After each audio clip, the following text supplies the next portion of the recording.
एक राजा की 6 पत्नियां थीं। राजा उन सभी को बहुत चाहता था। वो बहुत ही नेक दिल और प्रजावत्सल राजा था। राजा जय सिंह के राज्य में पशु पक्षियों से लेकर मनुष्य तक सब खुश थे, परंतु राजा के मन में एक गहरा दर्द छिपा था। उनकी 6 पत्नियां थीं, पर उनमें से कोई भी उसे संतान सुख नहीं दे पाई थी। ये दर्द हमेशा उनको कचोटता रहता था। राजा ने इसके लिए अनेकों यज्ञ और पूजा पाठ करवाए। जिस पंडित ने जैसा बोला, राजा ने वैसा ही किया, पर किसी की कोई भी युक्ति काम न आई। संतान की चाह में राजा ने एक एक करके 6 शादियां की, पर किसी भी रानी से उसे संतान सुख की प्राप्ति नहीं हुई। एक दिन राजा जय सिंह शिकार के लिए जंगल गए। वहाँ एक मृग का पीछा करते करते वो जंगल में दूर तक निकल गए। मृग तो भाग निकला, पर अब राजा भूख और प्यास से व्याकुल हो गया। तभी राजा के कानों में पानी के बहने की ध्वनि पड़ी। ध्वनि सुनते ही राजा की जान में जान आई। सोचा, जरूर आसपास ही कोई पानी का झरना है। भूख न सही, कम से कम प्यास तो मिटेगी। राजा ने ध्वनि की दिशा में तेजी से अपना घोड़ा दौड़ा दिया। जल्द ही राजा की आंखों के सामने एक बड़ा झरना था,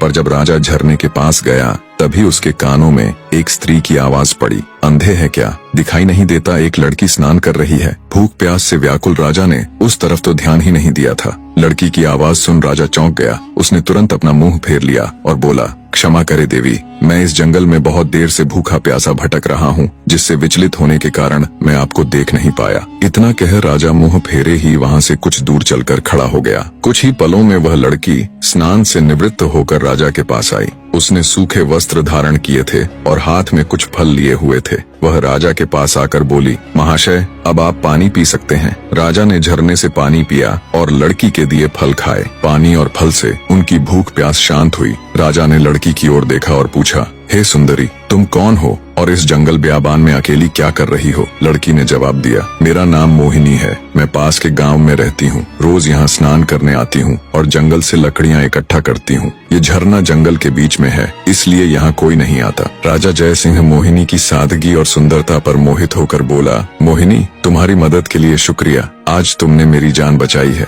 वरना मारे भूख प्यास के मेरे तो प्राण निकलने वाले थे। मोहिनी बोली, महाशय, अब आप भी अपना परिचय दीजिए। राजा ने गंभीर होकर कहा, आज नहीं सुंदरी, फिर कभी मैं जरूर तुम्हें अपना परिचय दूंगा। इतना कह राजा ने अपने घोड़े पर सवार होकर वापस अपने राज्य की ओर प्रस्थान किया। परंतु राजा के मन में अब भी रह रहकर कामिनी के विचार आ रहे थे। उसकी सुंदरता, उसकी सादगी, उसकी मधुर आवाज, सब कुछ राजा के मन में गहराई तक उतर गया था। महल में लौटने के बाद भी राजा के मन में वो ही सब चल रहा था। राजा को समझ नहीं आ रहा था कि 6 रानियों के होते हुए भी वह उस अनजान युवती के प्रति इतना आकर्षित क्यों है। कुछ सोचकर राजा अपने भरोसेमंद वजीर गौरीनाथ के पास जाता है। बने रहे।